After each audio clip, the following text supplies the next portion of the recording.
ঢাকা বিশ্ববিদ্যালয়ের ফজলুল হক মুসলিম হলে চোর সন্দেহে এক ব্যক্তিকে পিটিয়ে হত্যার ঘটনা ঘটেছে। হত্যার আগে ওই ব্যক্তিকে ক্যান্টিনে ভাত খেতে দিয়েছিলেন শিক্ষার্থীরা। বুধবার সন্ধ্যায় ওই ব্যক্তিকে চোর সন্দেহে পাকড়াও করে শিক্ষার্থীরা। এরপর কয়েক দফায় করা হয় মারধর।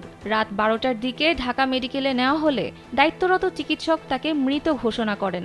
ময়নাতদন্তের জন্য তার মরদেহ রাখা হয়েছে হাসপাতালটির মর্গে।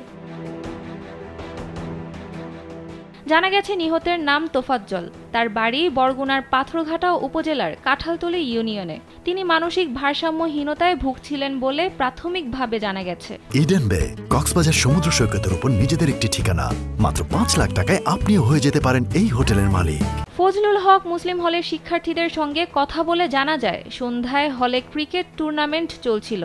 এমন সময় হলে প্রবেশ করেন তোফাজ্জল। তাকে পাকড়াও করে দুপুরে হল থেকে চুরি হওয়া 6টি মোবাইল ফোনের কথা জিজ্ঞেস করা হয়। এরপর ভবনের অতিথি কক্ষে নিয়ে তাকে মারধর ও জেরা করা হয়। এক পর্যায়ে তাকে নিয়ে হল ক্যান্টিনে খাওয়ানোও হয়।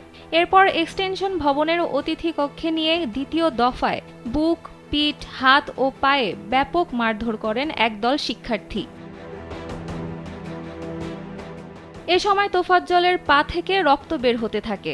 রাত 9:45টার দিকে ফের মূল ভবনের অতিথি কক্ষে নিয়ে মারধর করা হয় তাকে। 10টার দিকে প্রক্টোরিয়াল মোবাইল টিমের সদস্যরা এলে মারধরকারী শিক্ষার্থীরা তোফাজ্জলকে তাদের হাতে তুলে দিতে অস্বীকৃতি জানান। পরে কিছু শিক্ষার্থী ও কয়েকজন হাউস টিউটরের সহায়তায় তোফাজ্জলকে প্রথমে শাহবাগ থানায় নেওয়া হয়। সেখানে তার অবস্থার অবনতি হলে নেওয়া হয় ঢাকা মেডিকেলের জরুরি বিভাগে। এ সময় দায়িত্বরত চিকিৎসক তাকে মৃত ঘোষণা করেন।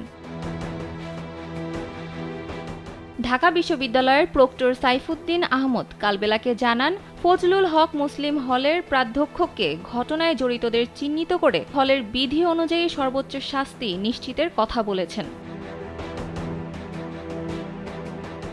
সানজিদা ইসলাম, কালবেলা।